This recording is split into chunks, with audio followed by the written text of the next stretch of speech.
Entre mamadas, reuniões e grandes sonhos, nasce um espaço feito para você. Bem-vindos ao Café Cols e Colo. Sejam muito bem-vindos a mais um episódio. Eu sou a Mari Paglioni. E eu sou a Gabi Guimarães. E no episódio de hoje nós vamos falar de um tema super relevante para todas as mulheres: climatério e menopausa. É um tema que é cercado de tabus e desinformação. E o que mais nos chamou a atenção é as percentagens, né, que rodam esse tema. Por exemplo, vocês sabiam que a menopausa, geralmente, ela ocorre entre 45 e 55 anos, só que a média geral está em torno de 51 anos. 75% das mulheres experimentam sintomas como ondas de calor e suores noturnos, e que podem durar de 6 meses até 5 anos. 20% das mulheres relatam sintomas como depressão e 45% relatam sintomas como ansiedade. Então, é um tema muito relevante, muitas das nossas ouvintes pediam, Mari, e é por isso que a gente trouxe aqui alguém muito especial para falar do tema. E a gente pensou nela, a fantástica doutora Francine Lucente, que é médica, ginecologista e obstetra, e é especialista em climatério e menopausa, mãe da Ana Carolina e da Isabela. Seja muito bem-vinda, Fran. Obrigada. Muito bem-vinda, doutora. Para mim é muito especial, né? A doutora Francine foi a minha médica, que me acompanhou aí durante toda a gravidez. E ela é especialista no tema, né? Por isso de convidá-la. Eu tenho certeza que a gente vai ter uma conversa aqui hoje cheia de informação. Doutora Fran, para começar, a gente queria falar primeiro sobre os sintomas, né? A gente, vamos começar já... O que é a menopausa, O que é a menopausa, né? O que é o climatério, quais são os sintomas aí que podem variar de mulher para mulher? Sim. Então, assim, a gente começando a falar de definição, que é muito importante entender o que é a menopausa. Então, quando a gente fala em menopausa, a menopausa, ela é simplesmente um marco, que é a amenorreia, que é a falta de menstruação, quando a mulher deixa de menstruar por um ano seguido. Então, aí a gente vai falar que a paciente entrou na menopausa. E aquelas pacientes que demoram, que o período menstrual é mais longo mesmo, e que tem até falhas nesse meio aí do caminho, como é que elas diagnosticam que elas estão entrando na menopausa? Isso. Então, antes da menopausa, a gente tem a transição climatérica que a gente fala. E é muito importante entender essa definição. A transição climatérica a gente define em 2 fases. Então, a gente fala, né, é uma pré-menopausa. A pré-menopausa inicial... ela dura mais ou menos aproximadamente 2 anos. E é quando a mulher, ela começa a ter principalmente alterações no ciclo menstrual.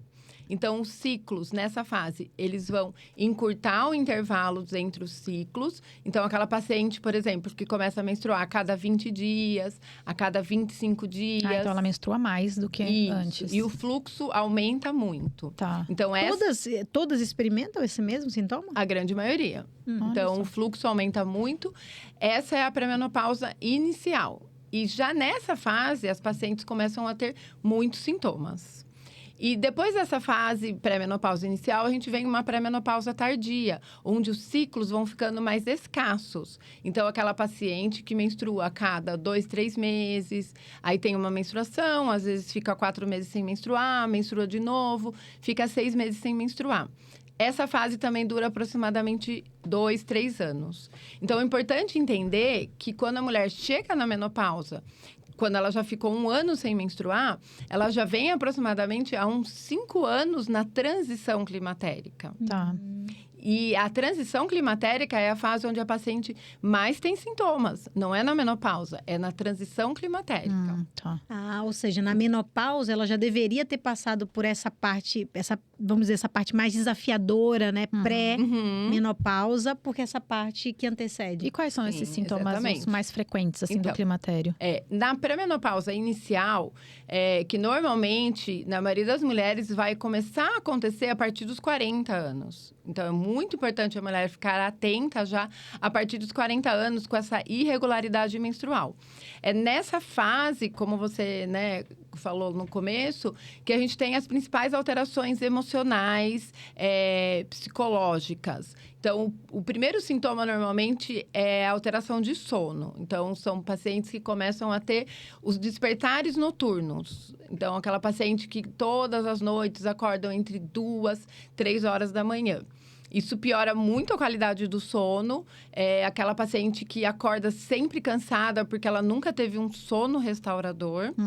E isso começa a alterar muito a parte emocional. Então, aquela paciente que fica muito irritada e principalmente mais deprimida, mais chorosa.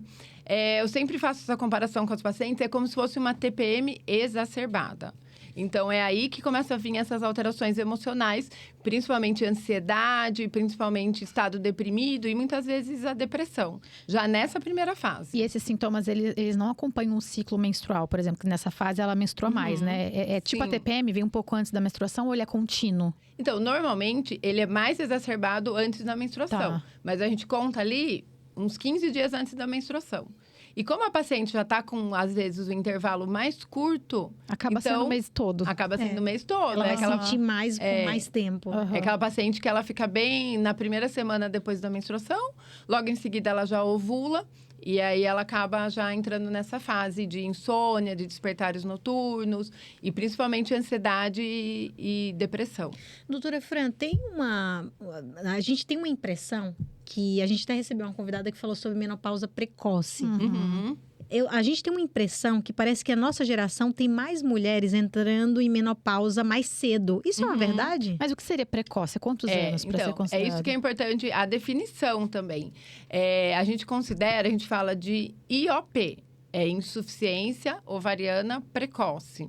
A insuficiência ovariana precoce, por definição, ela é considerada quando a mulher tem uma menorreia por mais de um ano ou mais antes dos 40 anos. Aí é considerada menopausa precoce. Entendi. Essa mulher, ela não ovula mais, certo? Certo. É assim que começa, que desencadeia a menopausa? Isso. É que daí a menopausa, então, a transição, ela começa nessa primeira fase que a gente fala pré-menopausa inicial, que a ovulação, ela vai ficando muito irregular. Então, às vezes tem meses que ovula, às vezes meses que não ovula. Aí, depois dessa pré-menopausa inicial, a mulher entra na fase de pré-menopausa tardia. Quando os ciclos ficam mais escassos, aí normalmente a mulher deixa de ovular. E nessa segunda fase que as mulheres começam a ter os calores, vagina seca, outros sintomas que são mais decorrentes da diminuição do estradiol. E a questão da diminuição do libido, ela acontece nessa fase de climatério ou é só na menopausa? Não, já acontece na transição climatérica, porque a transição climatérica é uma fase que a mulher ela fica muito cansada, principalmente por essa irregularidade menstrual. Normalmente, o que causa mais os sintomas nas mulheres é essa flutuação hormonal que a gente tem na pré-menopausa. Eu falo que se você olhar o gráfico de estradiol e progesterona ao longo da vida na mulher, na transição climatérica, é uma montanha-russa. Então, a gente tem horas que a gente tem pico de estradiol e hora que o estradiol cai. Picos e logo depois cai. Então, essa flutuação é o que mais causa os sintomas nas mulheres. Porque o corpo tá tentando encontrar ali uma forma de se adequar aos níveis hormonais para aquela nova realidade da mulher. Então, basicamente, se você tem essa menorreia durante um ano, antes dos 40 é considerado precoce, mas se for com 41 já não é mais precoce. Porque assim... Mas é jovem, não é? 41. É muito jovem. Mas ainda mais que as mulheres estão engravidando mais tarde. Você imagina entrar numa menopausa com 40 anos. Sim, mas o que é importante também, quando a gente entende essa definição de transição climatérica, que vem uns 5 anos antes mesmo de a mulher parar de menstruar, hoje a gente está mais atento com essa fase. Então, será que é menopausa precoce mesmo? Ou é a paciente que já está nessa transição climatérica, a partir dos 40 anos? Então, eu não acho que tenha aumentado o número de menopausa precoce. Na verdade, eu acho que a gente já está atento a uma transição climatérica que começa a partir dos 40 anos. E a gente já começa a fazer uma reposição hormonal, um planejamento hormonal. A partir dos 40 anos, a gente basicamente começa a regular os hormônios da mulher. Mas durante essa transição, então, é possível da mulher engravidar? Sim, é possível. Ovulando, né? Como você perguntou. Então, a transição, o que é? É aquele ovário que ele tá ficando irregular, ele deixa de trabalhar tão bem, mas nunca é de um mês para o outro, né? Ele Nunca tá vai se preparando para aposentar. Isso. Então, às vezes, assim. um mês a paciente ovula, 2 meses não ovula. Isso já é um climatério? Já é considerado um climatério? É considerada uma transição climatérica. Quando você começa a não ter mais regularidade na ovulação. Isso, é um ovário que tá bagunçado. E aí, até pegando o gancho com a pergunta da Mari, a gente falou muito aqui já no podcast sobre como as mulheres estão planejando mais a gravidez. Né? Por tudo, né? Entre 25 e 35 anos, a gente tá pensando ainda na carreira. Tem muitas mulheres que estão estudando ainda, estão planejando a gravidez para mais tarde. Como é que se encaixa aí gravidez, climatério, menopausa? Uma mulher menopausada, ela consegue engravidar tendo um embrião já formado? Consegue engravidar. Se já tiver o embrião congelado, né? Ou o óvulo congelado, pelo menos que seja, consegue engravidar. Se não tiver nenhuma patologia ginecológica importante, uma adenomiose, que às vezes aparece com a idade, consegue engravidar sem restrições. Mas eu fico pensando assim, é claro, né? Ela precisa ovular e tal para engravidar, mas eu acredito que para manter a gestação também depende de uma série de hormônios, né? Para manter o embrião ali. Ela estando na menopausa, mesmo assim, ela consegue manter esse embrião? Produzir esses hormônios? Ou ela precisa tomar alguma coisa? Não, durante, né, a fertilização, durante a gestação, a gente usa alguns hormônios. Ah, tá. Para ajudar a manter. Para ajudar a manter, mas consegue sim. Né? Desde que Interessante. tenha óvulo ou embriões congelados. E aí, isso é importante tema que se planejar para isso. Um tema que o pessoal fala muito também, eu acho que existe muito tabu em cima disso. Eu confesso que eu sou bem ignorante nesse sentido de não ter informação mesmo. É reposição hormonal. Né? Eu acho que muita gente fala muito bem da reposição hormonal, principalmente quem faz, né? Sente os benefícios. Só que eu acho que existe uma coisa muito grande, um tabu muito grande, que quando a gente fala de hormônio, as pessoas pensam, né, em vários tipos de câncer, em consequências. Então, a gente queria falar um pouquinho sobre reposição hormonal. Acho que até antes de entrar na reposição hormonal, acho que a gente pode falar de estratégias amplas, né? Estratégias e práticas para lidar com sintomas. Acho que a reposição hormonal pode ser um caminho, né? E a doutora é especialista no tema, acho que vai nos ajudar a entender. Mas quais são as estratégias, de forma geral, que existem para lidar com esses sintomas? Porque acho que a gente falou da parte emocional, Maria. Eu fico pensando, doutora Fran, deve, né, ter pacientes que passam ou passaram por isso. Acho que a parte emocional muda muito a vida da mulher. Né? Quando você não está bem emocionalmente falando, imagina você tá com depressão, tristeza profunda, ansiedade, que você não consegue nem ter foco. Como é que você vai manter uma carreira né, em pleno vapor, em andamento, se você não consegue ter um bom equilíbrio emocional? Então, acho que a parte emocional conta e também como que você combate os outros sintomas físicos, né? Os calorões, etc. Sim. Então, se a doutora puder nos falar um pouco sobre essas estratégias. Sim, porque é muito importante isso também, é o que você falou, às vezes, da parte de carreira, né? Da parte produtiva, porque... Hoje, a gente, graças a Deus, as mulheres evoluíram muito nessa parte profissional de carreira. E se a gente parar para pensar, a transição climatérica, ela vem aos 40 anos, que é quando a mulher está no auge, né? No auge da carreira, né? Assim, profissional. Então, hoje, por isso que é muito importante a gente atentar a isso e tratar bem, fazer uma boa reposição hormonal.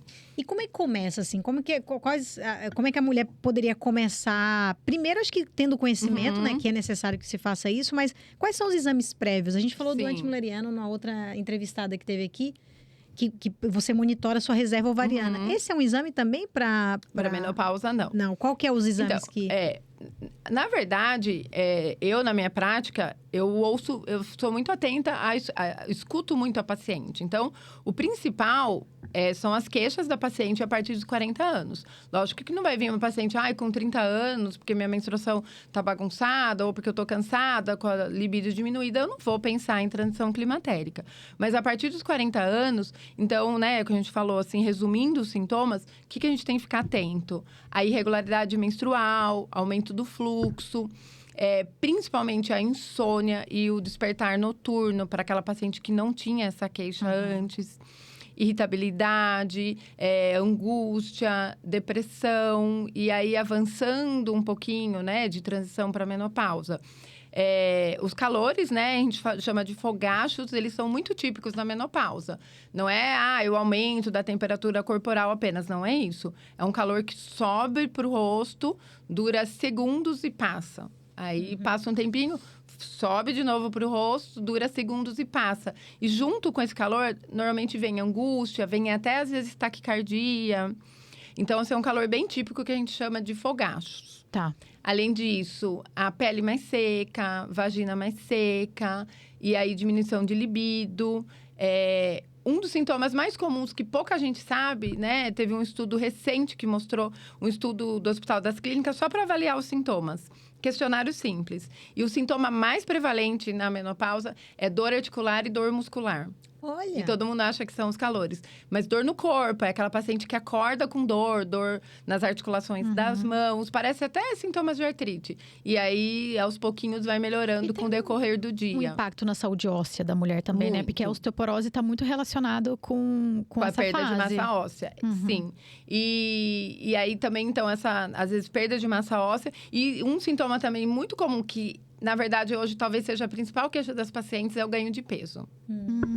É o ganho de peso. E eu acho que aí a mulherada fica talvez até mais focada nisso, né? Porque como é que você mantém o corpo, sendo que você não consegue, a parte biológica não tá funcionando. Você acha que esse ganho de peso, ele tá mais relacionado com o emocional da mulher, que fica... Não, é hormonal. É o metabolismo mesmo, a gente tem algumas mudanças hormonais que causam isso, né? Então, por exemplo, o aumento da resistência insulínica. Ah, tá. Então, aumenta a insulina mesmo e, por isso, a mulher ganha mais peso.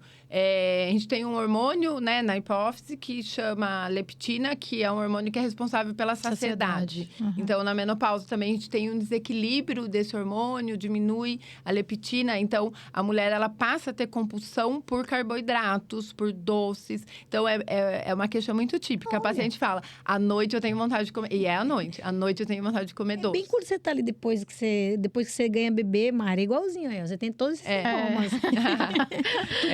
Tudo se explica.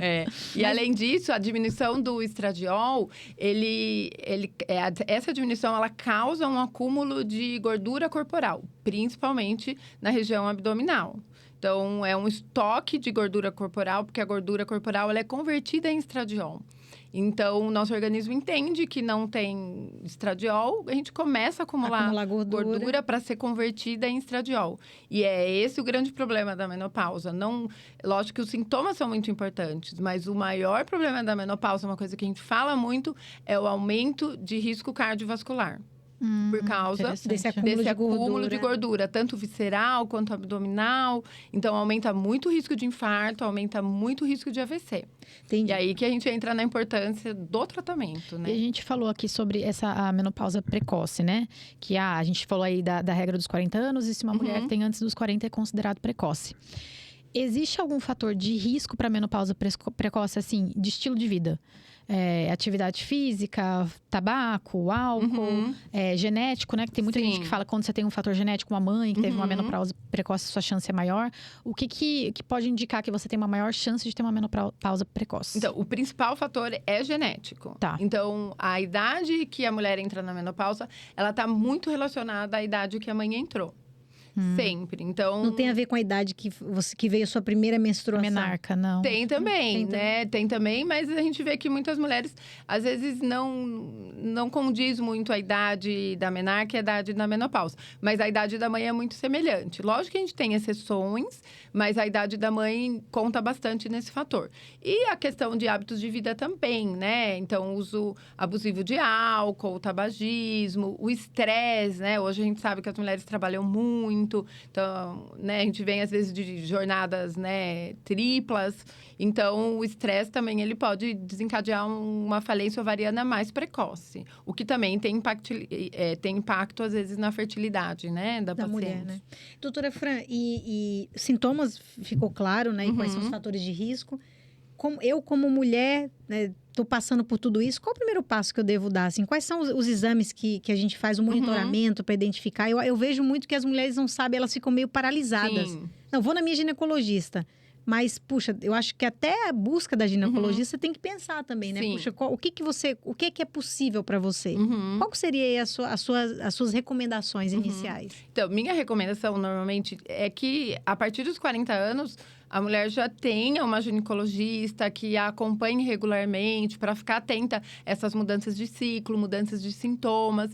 Normalmente, a gente faz dosagens hormonais, a gente acompanha os hormônios das pacientes. Tem alguns hormônios específicos, né? Então, o antimileriano não entra aí. Mas FSH, LH, estradiol, testosterona, a gente consegue ter uma ideia, mais ou menos, em que fase do ciclo essa paciente está.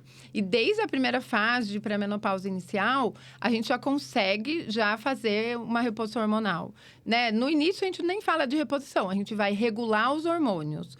Mas quando que a paciente deve começar a tratar? Quando tem sintomas. A partir do momento que tem sintomas, jamais a paciente deve procurar o auxílio médico somente quando para de menstruar. Quando a paciente parou de menstruar, ela já veio aí uns 4 ou 5 anos nessa transição climatérica.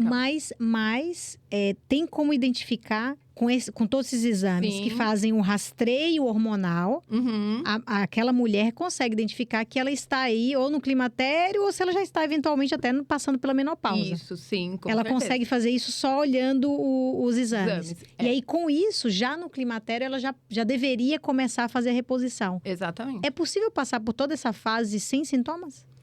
Tem algumas pacientes, mas é muito raro. É Mas muito sem raro nada, que não tenha né? nada. É que muitas vezes a paciente, como são muitos sintomas, dá pra gente ficar até amanhã falando de sintomas, né? Um dos que eu não falei que também é comum e as pacientes não sabem. Tonturas, piora de labirintite, zumbidos, constipação. Constipação, às vezes, muita mulher tem, né? piora da constipação, desbiose intestinal, tá tudo relacionado à diminuição do estradiol. Então, muitas vezes, as pacientes não sabem que aquilo é um sintoma de menopausa, né? De climatério. Mas eu falo dos sintomas que impactam a vida, né? Tem coisas que você não dormir direito, você ter depressão, ansiedade. Isso impacta a forma de você viver, de se relacionar com outras pessoas. Se você identifica antes que você está entrando nessa fase ou que está chegando nela, com reposição, assegurando que você tem os hormônios ali em equilíbrio, você conseguiria passar essa fase com sintomas reduzidos. Sim, com a reposição hormonal melhora muito. A reposição hormonal melhora muito a qualidade de vida. Muito mesmo. Então, realmente, as pacientes falam, eu sempre uso essa frase, reposição hormonal é vida, melhora muito. É indicado para todas as mulheres? Praticamente todas. A gente tem algumas contraindicações absolutas à reposição hormonal. Por exemplo? A paciente que teve câncer de mama, não é antecedente familiar, é a paciente que teve câncer de mama. Pacientes que já teve histórico de AVC ou de infarto, né, do miocárdio.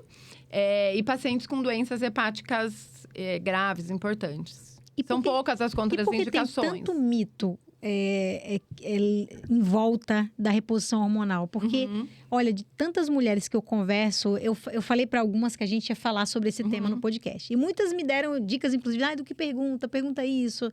Mas muitas, eu acho que quase assim, 90% não fazem reposição hormonal. Sim, verdade? E muitas delas, eu acho que está muito ligado ao mito de que a reposição hormonal aumenta o risco de câncer. Sim. Então, por que está envolvido? O que aconteceu aí na história da reposição hormonal? Mas é uma história mesmo que veio, né, na medicina, na ginecologia. É a mudança no tipo de hormônios que a gente usa. Então, há alguns anos atrás, teve um estudo muito grande chamado WHI, que eles compararam pacientes que faziam reposição hormonal com as que não faziam. E teve um aumento... na verdade, um aumento pequeno de pacientes com câncer de mama. E mais para frente, eles revisaram o estudo e eles encontraram muito erro de viés nesse estudo, né? Então, além disso.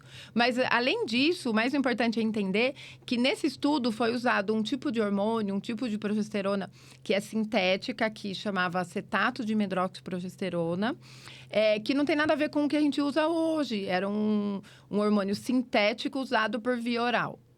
Então, hoje, com a evolução, a gente evoluiu para o tratamento de reposição hormonal com hormônios, explicando mais simplesmente, são bioidênticos, são hormônios isomoleculares. É como se fosse o mesmo hormônio é a que o nosso molécula corpo do nosso hormônio, que o nosso ovário produz. Então, aí eu sempre falo para a paciente fazer essa analogia. Se a vida inteira, a partir da hora que a gente menstruou, o nosso ovário produziu estradiol, progesterona e testosterona, e a partir da menopausa a gente repõe esse hormônio com a mesma molécula, então como que isso aumentaria o risco de câncer? Na verdade, o corpo já recebeu esses hormônios a vida quase que toda. Exatamente. Desde que a gente usa esses hormônios que são isomoleculares. Então, o que muda é a via de administração. E a qualidade do que você está usando para repor. Exatamente. E esses hormônios isomoleculares a gente usa por via transdérmica. Então, a gente pode usar. Que são aqueles cremes que você passa na pele. E aí, o corpo absorve e cai na corrente sanguínea. Exatamente. Então, tem algumas maneiras, né? Então, pode ser uso de adesivos. A gente tem os géis e cremes. E os chips? Entram aí nessa? Entram aí também os implantes. Porque teve uma onda de chips da beleza. Não é chip da beleza. Tá. Né? Então, interessante a gente falar da diferença, porque o chip da beleza... O chip da beleza não estava relacionado também à parte hormonal, não era? Testosterona, principalmente. Dava uma mulher conseguia... né? O famoso, entre aspas, chip da beleza, que é muito errado a gente falar. A gente fala de pellets, né? A gestrinona. E a gestrinona, ela tem uma função muito importante no tratamento de endometriose, mas erroneamente estavam sendo usadas para... Porque ele melhora a qualidade da pele? Massa muscular, né? Da pele não, mas de composição corporal. E melhora muito o fluxo menstrual, porque... Esse não é um hormônio que é usado na reposição? Não. Na reposição hormonal, a gente usa progesterona, estradiol e a testosterona. Tá, mas a reposição hormonal, de certa forma, com essa parte aí do ganho de peso, principalmente na região abdominal, ele ajuda também? Ajuda muito, né? Ótimo. Então... A mulher consegue se manter magra se ela faz um bom uso da reposição hormonal? Sim, associado à atividade física. Não adianta também, exato. Não adianta se acabar no carboidrato, mas se ela tem uma dieta equilibrada, fazer atividade física... Quando a gente inicia a reposição hormonal, ela mantém o peso, ela deixa de ganhar peso. Deixa de acumular essa gordura, né? Visceral e abdominal. Então, assim, esse tabu, ele veio muito desse trabalho e aí hoje pouco se fala, né? De reposição hormonal com bioidênticos, com isomoleculares. Não é proibido. Não, existe no mercado ainda. Sim. Por isso da importância de ter conhecimento, de ter informação e buscar o profissional correto. Sim. Porque se você... Aí sim, se você vai num profissional que você... Acho que essa pode ser uma pergunta, né? Qual é o tipo de hormônio que você indica? Sim. Ou você ir num profissional de confiança, você sabe que você está tratando, né, o seu corpo da melhor forma possível, não de qualquer forma. E esses hormônios bioidênticos, eles são todos transdérmicos ou tem a possibilidade de ser via oral, injetável, assim? Normalmente, dentro dos isomoleculares, só a progesterona que é por via oral, que é em cápsula, mas é a mesma progesterona que a gente usa, inclusive na gestação, que é a progesterona micronizada, natural. Não lembro se você usou, o Trogestan. Eu só usei...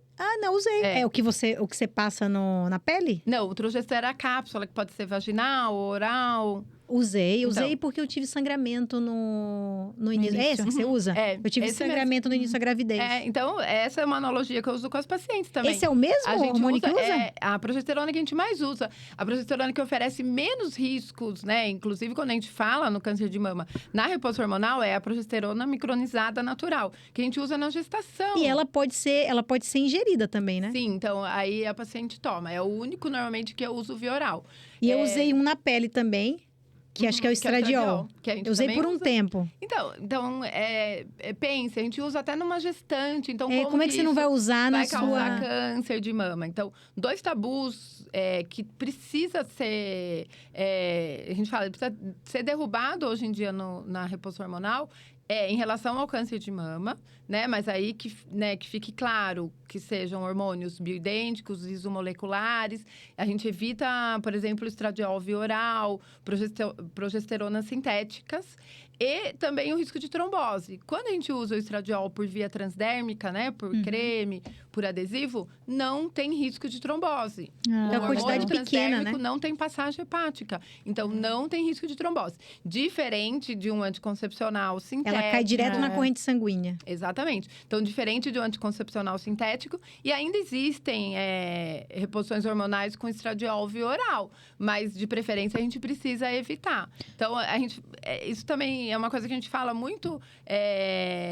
A gente que faz reposição hormonal e alguns médicos criticam reposição hormonal, mas são muitos médicos que ainda prescrevem anticoncepcional com estradiol sintético. É muito mais maléfico do que uma reposição hormonal com bioidêntico. Acredito. Aí sim, é um risco de trombose, diminui a libido, resseca a vagina. E o uso da testosterona na reposição, ela vem para amenizar alguns sintomas? Sim. Porque geralmente a gente não faz, mulher não faz uso de testosterona, né, normalmente. Desde o baixo libido até a disposição, Isso. né? Uhum. A testosterona na reposição hormonal, ela tem uma indicação precisa, que é a queixa de diminuição de libido, né? Que a gente fala... Tem outras definições de desejo sexual hipoativo, mas, né, resumindo, a queixa de diminuição de libido. Mas a testosterona, a gente já estuda muito hoje que ela tem outras funções. Então, ajuda um pouco no ganho de massa muscular... ajuda um pouco na força muscular. Então, ela vem ali para complementar a reposição hormonal, sim, para paciente que já deixou de produzir a testosterona. O que é muito diferente, às vezes, quando a gente usa a testosterona em paciente jovem que ainda produz a testosterona.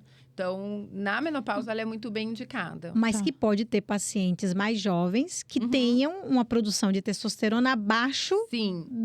da média ou Sim. abaixo do que é permitido. Sim. Eu fiz reposição de testosterona alguns anos atrás, na minha época, no meu pico ali na época de academia, mas o meu médico sempre se limitou ao máximo possível de testosterona. Por exemplo, você tem que ter 20 no máximo de testosterona. Níveis fisiológicos. Níveis Isso. fisiológicos. E ele sempre, eu estava com 15, ele repunha para que eu chegasse no 20. Nunca acima disso. Porque poderia ter outros malefícios se você faz uma reposição exagerada desse determinado hormônio. E uma outra coisa que eu escutei em algum momento é que a testosterona também tem estudos recentes que ligam a bons níveis de testosterona, bons níveis, não em excesso, inclusive a prevenção de câncer de mama. É verdade? Exatamente. Isso é uma coisa que a gente tem falado também muito. Tem muitos trabalhos novos, trabalhos saindo, mostrando que a testosterona ela é protetiva na densidade mamária. Que legal. Então, por isso que eu acredito muito. Quando você está com bons profissionais que não vai te fazer nenhuma reposição acima do que é permitido, você tem benefícios geral para sua saúde, né? Então, acho que esse é o segredo, procurar bons profissionais, né, que você confia o que você está um conceito importante. Você está fazendo. No uso de qualquer hormônio que seja, e provavelmente você mais jovem, talvez você tenha tido uma insuficiência androgênica, que a gente fala, e sim, a gente usa a testosterona, é muito importante na insuficiência androgênica. Então, assim, quando que o hormônio é bom, quando o hormônio não é bom? A questão a via de o que diferencia é a via de administração. Então, nunca usar uma testosterona injetável, via oral, jamais. Então, é a questão da via de administração e da dose. Então, a gente tentar sempre deixar o paciente em níveis fisiológicos. Então, nunca níveis muito acima do que a gente considera fisiológico. A doutora falou do testosterona relacionado à vida sexual das mulheres. Como é que a menopausa pode afetar a parte sexual das mulheres e quais são aí algumas das maneiras de abordar essas mudanças? Sim, a menopausa ela afeta drasticamente a vida sexual da mulher. Pela diminuição dos dois hormônios, tanto do estradiol quanto da testosterona. A diminuição do estradiol, então, ela já começa causando atrofia vaginal, que é aquela vagina seca. Então, isso é muito importante. É muito importante a gente corrigir, porque isso vem muito antes da libido. Porque se a paciente está com a vagina seca, a paciente vai ter, por mais que ela tenha uma libido razoável, mas ela vai ter relação e ela tem dor na relação, ela não vai mais querer ter relação. Nunca mais vai querer ter relação. Então, esse é o impacto mesmo fisiológico, né, da vagina seca. Então, muito importante corrigir, que normalmente é por diminuição do estradiol. Então, a gente corrige com a reposição hormonal. Hoje em dia, a gente teve o avanço, né, do laser vaginal, o estradiol via vaginal também. Então, tem muita coisa. A gente consegue melhorar muito a vagina. Então, a mulher não pode aceitar esse sintoma de vagina seca, porque vai impactar na libido. Quanto tempo depois? Imagina que uma mulher está passando por isso, ela começa um tratamento. Qual é longo esse tratamento para ela começar a ver melhoras? Normalmente, principalmente quando a gente já coloca o estradiol na reposição hormonal, é uma melhora rápida. Olha, Uma melhora tá vendo? rápida. Assim, no máximo 30 dias a paciente já melhora bem. Principalmente dos calores e da vagina. E a gente tá falando aí das reposições, né? Via transdérmica, algum via oral. Para quem tem muita resistência com isso, não, eu tenho muito medo, eu não quero. Existe algum fitoterápico, algum suplemento, algo que não seja um hormônio, que você acha que, claro que eu acho que não vai fazer o mesmo efeito do hormônio, mas que pode trazer algum conforto para essa mulher? Amenizar sintomas? Então, normalmente, porque até você perguntou da importância da reposição hormonal. Normalmente, o correto é indicar fitoterápicos para aquela mulher que tem contraindicação de fazer reposição hormonal. Absoluta, né? Que no caso teve então, câncer de mama, teve AVC. câncer de mama, a gente tem algumas medicações fitoterápicos, alguns ansiolíticos principalmente, venlafaxina, que melhora principalmente os calores, os fogachos. A gente usa daí medicações para ajudar no sono, né? A questão da insônia, do despertar noturno. Mas, Mari, a reposição hormonal é muito importante. Não é só pelos sintomas. É principalmente por essa diminuição de risco cardiovascular. Sim. Então, o infarto, o AVC. E também, principalmente porque hoje a menopausa, a paciente que tem muitos fogachos, está muito relacionado ao aumento de Alzheimer. Olha né? A gente não falou isso. Então, o Alzheimer, demência e principalmente a prevenção de osteoporose. Então, se ela faz uma boa reposição hormonal adequada, ela pode, inclusive, melhorar como ela entra na terceira idade. Sim, é a questão da longevidade. Por isso que a gente... É isso que eu falei. O ideal é a gente já começar a fazer um planejamento hormonal a partir dos 40 anos. Então, muito além... Os sintomas, eles acabam demais com a qualidade de vida da paciente. Mas muito além dos sintomas, são essas doenças que vêm por trás, né? Então, infarto, AVC, osteoporose, demência e Alzheimer, que causam uma mortalidade muito maior na mulher do que, por exemplo, o câncer de mama. Né? Hoje em dia, um diagnóstico precoce, dificilmente a mulher vai morrer, né, de um câncer de mama. Mas a fratura de fêmur é uma das principais causas de mortalidade na mulher em idade avançada. 25% das mulheres que têm fratura de fêmur, elas morrem no primeiro ano de vida. Por complicações. Sim. Cirurgia, infecção, trombose, tromboembolismo pulmonar. Né? Infarto, ele é uma das principais causas de mortalidade na mulher. Aí, uma curiosidade que eu tenho. A minha mãe, ela tem osteopenia há muitos anos. Não é osteoporose, mas assim, há muitos anos. E aí toma cálcio, algumas coisas assim.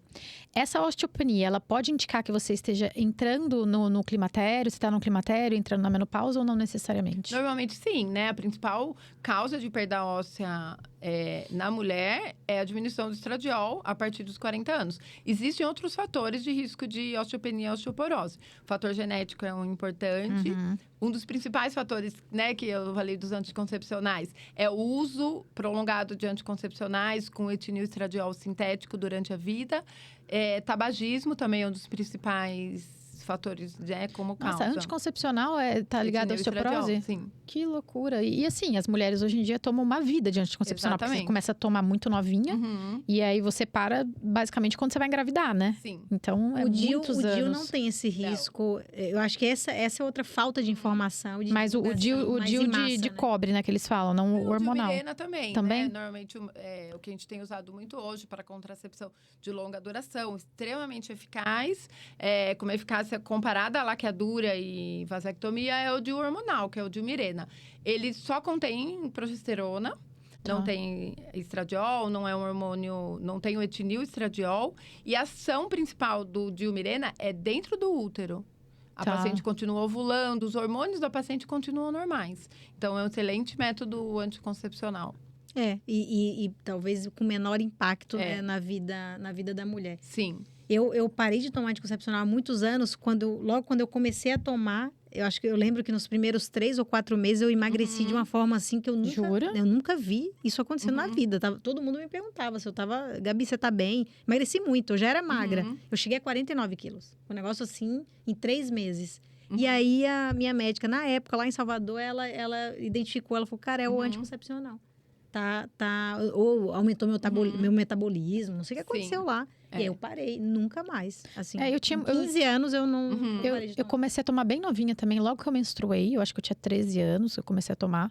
Eu tomei até uns 26, 27 anos. Uhum. E eu tinha muita mudança de humor. Uhum. Mas assim, muita. Tomando anticoncepcional? Anticoncepcional. E quando eu parei, melhorou muito. E aí você foi pro DIU? Não, fui pra nada. Foi Desde então, tô sem nada. Tabelinha, etc. É. Eu também fiquei muitos anos em tabelinha, a doutora sabe disso. É. Agora, por que o DIU ainda... Tem tabus quanto ao DIU ou é o custo que ainda não é acessível para muitas mulheres? O custo, né? O Mirena, ele tem um custo maior, porque... O SUS é uma curiosidade. O SUS coloca DIU, não? Eu acho que tem indicações, né? Alguns municípios, sim. E dentro, na maioria dos municípios, pelo menos vai ter algum serviço que coloque. Porque tem, além de funcionar como anticoncepcional, por exemplo, o DIU Mirena é um dos tratamentos mais indicados para miomatose, para adenomiose, aumento de fluxo. Entendi. Então, né, tá vindo, Então, tá chegando. Mas o custo pode ser um fator. Um pouco alto do DIU. Porque eu não acho que não tem tantos tabus ou mitos Sim. envolvendo o DIU, né? Acho que as mulheres... que eu acho que mais é um procedimento que você faz no consultório, muitas vezes com sedação, né? Então, eu acho que tem um pouco disso também. Porque a pílula, você vai lá, Sim. compra na farmácia, toma, você não precisa Talvez de o receita, não medo precisa de nada. porque é um procedimento... Pode Mas eu ser. acho que a gente tá, graças a Deus, a gente tá ali migrando para uma maior inserção de DIU, até em pacientes, né, adolescentes, porque é um método extremamente seguro, onde a paciente não depende da paciente tomar, a paciente não esquece de tomar. A prevenção de gestação é muito mais eficaz, né? Porque depender de você lembrar de tomar um comprimido, se você esqueceu, pronto. Para uma paciente jovem, não diminui a libido, não tem esse impacto, né? Não resseca a vagina. Então, a gente tem falado muito dos anticoncepcionais de longa duração, principalmente na eficácia ali também de evitar a gravidez, né? Extremamente eficaz. E também, acho que vale a informação para pais, né? Mães e pais que tem como você, Mari, que precisou tomar por conta de não...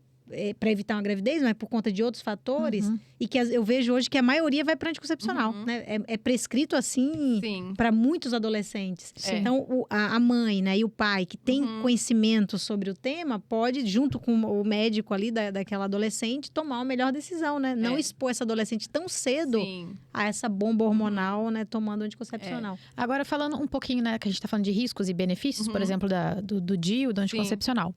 A gente falou ali das contraindicações absolutas de reposição hormonal, né? Câncer de mama, doença hepática grave, AVC, infarto. Mas sempre tem aquelas reações adversas, né? Que a gente fala, pode dar em 1% da população, em 10%. Existe alguma reação adversa que você pode ter fazendo a reposição hormonal? Mesmo que não seja grave? É raro, assim, são poucos os efeitos colaterais. Às vezes, dos efeitos colaterais mais comuns e que às vezes assusta as pacientes são os sangramentos. Mas o sangramento, lógico, ele sempre deve ser avaliado, deve ser investigado, mas muitas vezes, é a manipulação do hormônio, a manipulação da dose. Então, às vezes, isso também vem ali num tabu, é uma das principais causas da paciente descontinuar o tratamento. Ela fica com Às vezes, medo. as pacientes começam a reposição hormonal e sangra.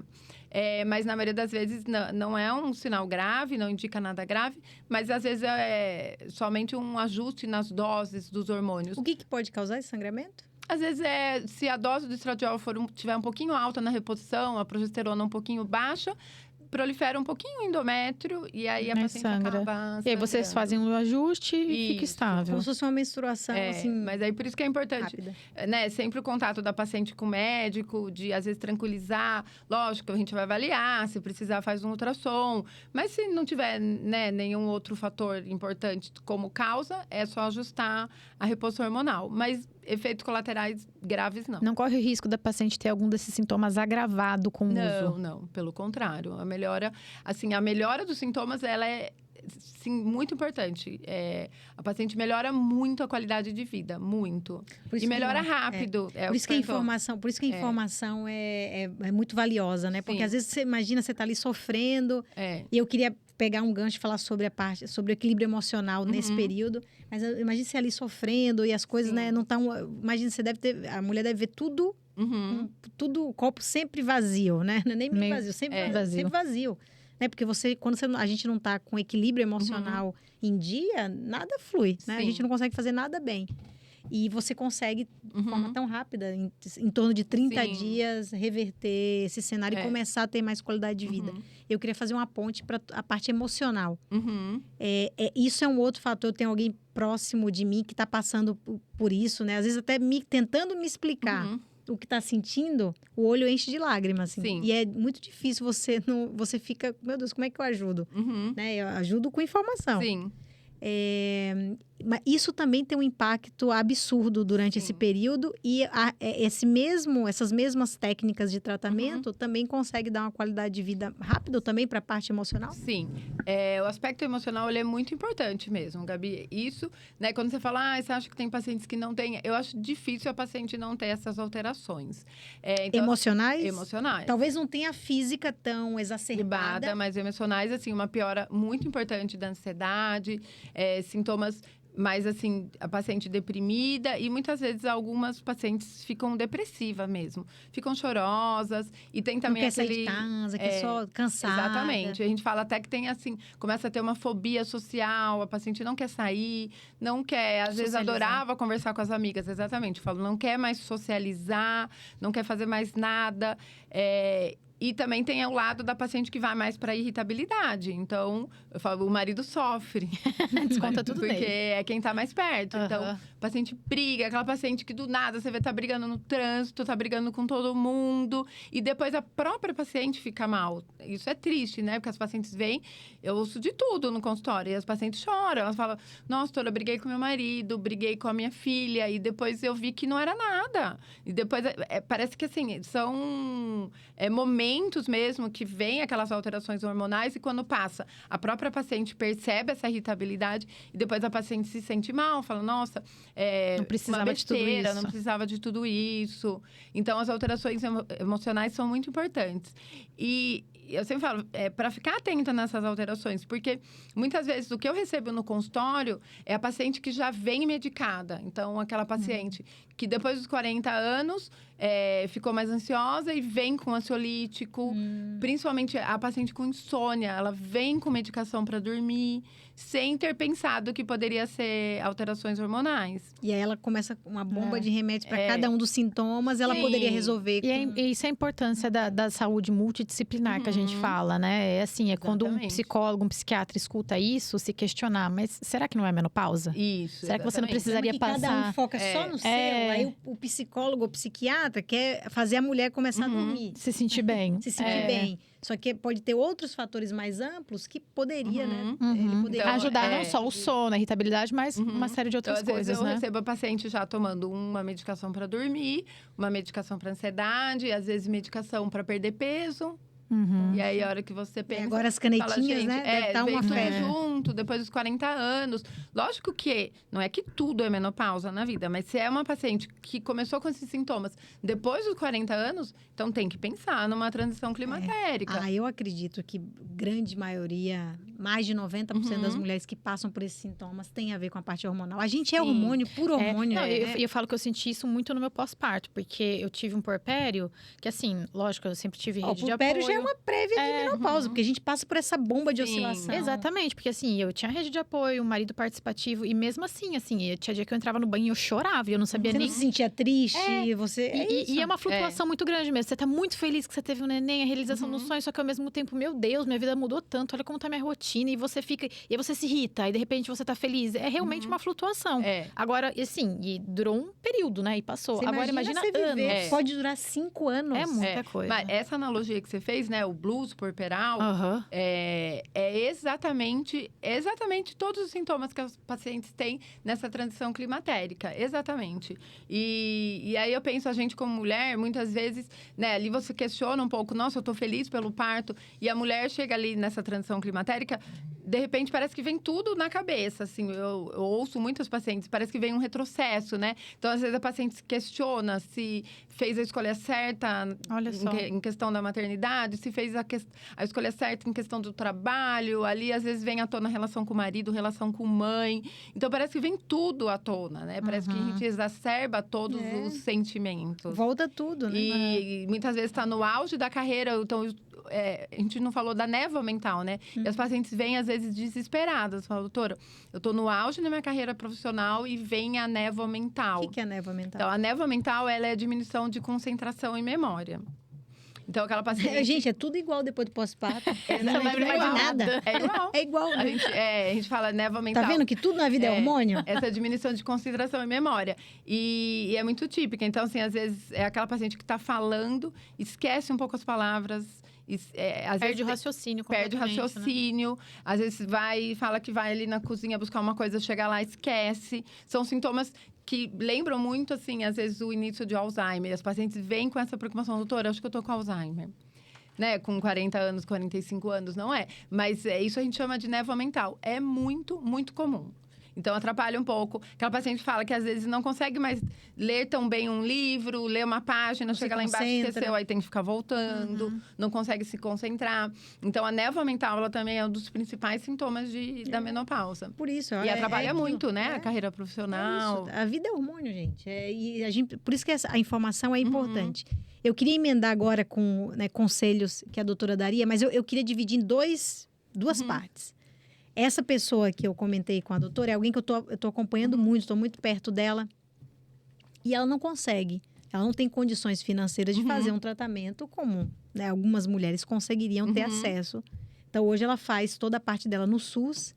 E eu acompanho, assim, quase que como um trabalho social mesmo. Eu vou ajudando ela até a marcar exames, etc. Então, eu queria que a doutora desse conselhos para as mulheres, mas a gente dividindo em 2 blocos, né? Uma parte voltada mesmo a como começar ali toda a parte de reposição, mas a outra Hoje, o que eu venho percebendo é que o SUS, ele primeiro depende do médico ser a favor da reposição hormonal. Essa pessoa em específico, ela foi um médico do SUS e o médico falou para ela que, não, toma anticoncepcional. Foi isso que ele passou para ela. E piorou ainda mais os sintomas dela, né? E ela tá liberando uma depressão, é notório quando eu converso com ela. Existem hoje acessos à rede pública que essas mulheres poderiam buscar? Existe um caminho? Ou, de fato, é só indo para a rede privada que essa mulher conseguiria ter acesso a esse tipo de tratamento? Infelizmente, é uma realidade muito triste, né?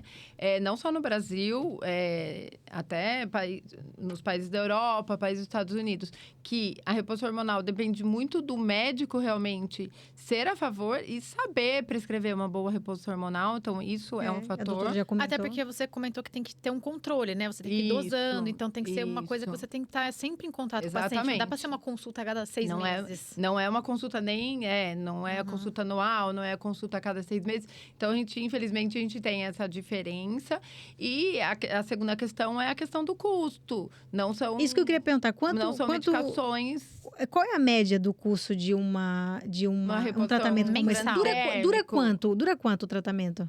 A gente não tem mais idade que a gente precise retirar a reposição hormonal. Você começou, você vai... Se a paciente estiver se sentindo bem, a gente mantém. Eu tenho pacientes de 70, 75 anos que fazendo reposição com hormônios transdérmicos em baixas doses, que se sentem bem. A doutora só vai ajustando as doses. Isso. E então, a gente não tem mais idade que a gente precisa Começou, tirar. vai até a maior idade. E aí, quanto custa Então, pensando numa reposição com transdérmicos, uma reposição básica, sem pensar em suplementos, mas nos hormônios mesmo. Talvez em torno de 100 a 150 reais por mês. Puxa, não é um tratamento. Não é um absurdo. Mas pensando numa pessoa que ganha um salário mínimo do mês. A gente está falando de em torno de quase 8 a 10% do salário daquela pessoa.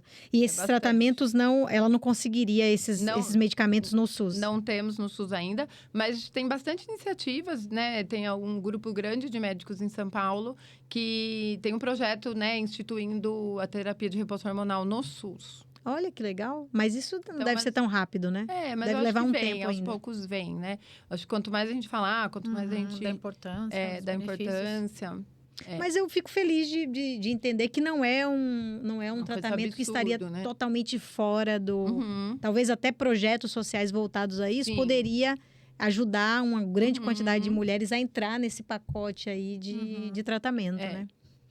E aí, falando, né, quando você falou da importância, eu sempre falo assim, tem que Hoje em dia a gente mudou muito o tratamento de reposição hormonal, então é muito importante a mulher entender a questão da prevenção de doenças graves com reposição hormonal. Então, né, em relação aos médicos também que atendem, seria muito importante, quando a gente atende a paciente vem com esse medo de fazer reposição hormonal, vem com os tabus, mostrar para a paciente, né, os possíveis riscos, que são muito poucos hoje em dia, com uma reposição com isomolecular, e o que a paciente pode ter de doenças, né, graves no futuro. Então, isso tem que ser colocado para a paciente. Né? Olha, daqui 10 anos, você pode ter uma osteoporose grave. O seu risco de infarto, nesses próximos anos, ele vai aumentar, né? A mulher, depois de 50 anos, aumenta muito o número de infartos. Você vai aumentar seu risco de Alzheimer. Para que a mulher, ela possa decidir, ela possa ter essa opção. Ela tem que ter esse conhecimento do que ela pode ter se ela não fizer reposição hormonal. E na maioria das vezes não tem. Porque quando eu hoje atendo, às vezes, pacientes com 70 anos, com 60 anos com osteoporose, que não fizeram reposição hormonal, elas falam. Mas ninguém lá atrás me falou que eu poderia ter osteoporose. Né? Nunca é tarde para começar, mas quanto mais cedo você começar, melhor você vai ter. E a mulher, ela tem que ter, né, esse poder de decidir. Se eu fizer, então, eu vou ter um aumento mínimo de risco de alguma coisa, mas se eu não fizer, eu vou ter tudo isso, né? Então, a mulher, ela tem que ter esse conhecimento para ela decidir, ela tem que ser bem informada. Por isso que a gente aqui, nesse podcast, a gente fala muito de informação. Porque quanto mais informação você tiver, melhor você vai ter controle sobre o seu futuro. Exatamente. Tá ali, tá na sua frente, você que toma a decisão. E você decide o que é melhor para você ou não. E uma curiosidade, tem algum caso que a doutora lembra, obviamente respeitando né, todo o sigilo médico, mas algum caso que a doutora lembra, falou assim, puxa, a mulher mudou... Da água pro vinho. Da água pro vinho. Era né, você viu uma mulher de um jeito, inclusive pro lado corpo, né? Que ela passou a ter um corpo melhor, que ela começou a se cuidar. Tem algum... É que a grande maioria, Gabi, é uma coisa assim que eu falo assim, eu gosto cada vez mais de fazer essa parte de reposição hormonal, porque muda muito a vida das pacientes. Deve ser bem satisfatório de ver, né? O que as pacientes mais falam quando elas entram, assim, já vem nessa fase, assim, de sintomas mais exacerbados, que a paciente, ela deixa de se reconhecer como mulher. Porque ela não a parte emocional, então é uma paciente que fica irritada, que fica brava. Eu falo também, a paciente, ela perde a docilidade. Eu tento usar isso, ela perde um pouco a docilidade. Ela fica amarga. Então, assim, ela deixa de se reconhecer na parte emocional. Ela ganha peso, então ela deixa de se reconhecer fisicamente. A autoestima vai lá embaixo. A libido diminui, então elas deixam de se reconhecer. Você imagina o caos, por isso que eu tô falando, você imagina o caos, a mulher entrar, ela não tem autoestima, né, porque tá engordando, né, ela não se reconhece mais no espelho. Ela não tem, a parte emocional tá toda bagunçada, né, não tem alegria de viver, não tem alegria de se socializar, né, não deve conviver bem em casa. Então ela tá perdendo um período da vida, tá ficando para trás na história dela. Não consegue se concentrar em nada que faça sentido. E se você parar pra pensar hoje, uma mulher de 45, 50 anos é uma mulher muito jovem ainda, né? Tipo, ela era tem muita coisa pra muito viver. animada ainda, exatamente. E aí, a grande maioria das pacientes, elas falam, mudou drasticamente a minha vida. E quando a gente associa, né? Porque é fundamental, a gente não falou disso, é fundamental associar a atividade física. E a atividade física da menopausa tem que ser de preferência a musculação. Por causa do ganho de massa muscular, pelo ganho de massa óssea. É mais importante que o aeróbico, né? Eu já vi sobre isso. Mas na verdade, se a gente for pensar, a musculação, ela é que a gente pensa muito na musculação como ficar forte, ficar definido. Essa é uma consequência boa. Mas pensando na longevidade, gente, tem que fazer musculação, né? E principalmente porque, como a gente falou lá no começo, como vem essa questão da resistência insulínica, da síndrome metabólica, então, com a musculação, a gente constrói músculos. Então, quanto mais músculo a gente tiver na menopausa, menos sintomas a gente vai ter, menos riscos. Então, a gente precisa mesmo construir músculo para diminuir a resistência insulínica. E aí, a paciente melhora com a reposição hormonal, ela se sente mais disposta. Muitas não faziam atividade física e vão para atividade física, melhoram a dieta, porque uma coisa leva a outra, né? Daí você vai para atividade física, você começa a comer melhor, você vê resultado no peso. Então, isso muda drasticamente a vida das pacientes, né? A gente vem, lógico, de uma geração que a maioria das mulheres já fazem atividade física antes da menopausa, mas eu ainda tenho pacientes que não faziam. E aí, quando a gente associa reposição hormonal, dieta e atividade física, muda muito a vida da paciente, muito. Eu imagino. A gente falou já sobre os 3 pilares básicos da vida, né? Isso. Quando você tem um equilíbrio emocional, quando você tem uma boa alimentação e quando você faz atividade física. Sim. Se esses 3 aqui estão em equilíbrio, Todo você o vai resto. ter uma vida bem sucedida, com certeza. Doutora Sim. Fran, que conversa necessária, né? Muito Acho bom. que a gente pode Adorei. resumir assim, foi uma conversa necessária. Eu tenho certeza que muitas mulheres vão ser ajudadas. E quem é daqui da região, Jundiaí, região, tem ainda o privilégio de poder Passar uma ter consulta a com doutora ela, Francine, né? Serão bem recebidas Como doutora, mesmo. como médica, acompanhando aí essa fase que é tão importante para todas as Sim. mulheres, né? Para todas nós. Muito obrigada por ter Obrigada, aceito o nosso Fran. convite novamente. Eu que agradeço. Adoramos Foi você ótimo. aqui. Muito bom falar Gostamos disso. muito. Muito bom falar de repouso hormonal. E é o que a gente falou, né? A questão mesmo de... É muito legal, né? Assim, muito importante o que vocês estão fazendo. É necessário que a gente divulgue mesmo informações, né? O conhecimento, né? Quanto mais conhecimento a gente levar sobre esse assunto, mais longevidade, mais benefícios a gente vai ter na vida da mulher. É verdade. E aí, quem está nos acompanhando, pega esse episódio aqui, manda para a maior quantidade Pra possível de amiga, pra mulheres. mãe, pra Exato. tia, Exatamente. pra quem Vai tá passando ajudar, por com isso. certeza, muita gente. E para quem está nos ouvindo também, não esqueça de nos curtir no YouTube, TikTok e Instagram. Isso Certo, aí. Mari? Um beijo, até a próxima. Beijo! Uhum.